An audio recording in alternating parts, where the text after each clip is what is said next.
La guerrilla colombiana Ejército de Liberación Nacional liberó en la madrugada del sábado a los dos periodistas holandeses que estaban secuestrados desde el lunes.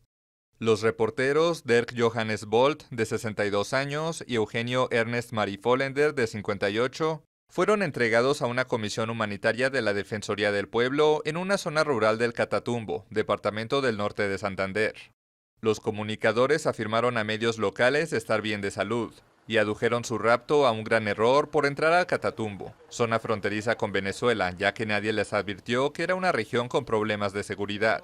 Los reporteros se encontraban trabajando para el programa Spoorloos, que ayuda a holandeses adoptados a encontrar a sus familias biológicas en todo el mundo.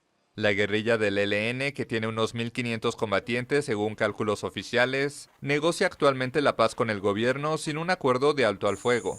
Con esos diálogos, Colombia busca la paz completa tras firmar en noviembre pasado un pacto con las FARC, para dejar atrás un conflicto armado que en más de medio siglo ha dejado unos 260.000 muertos.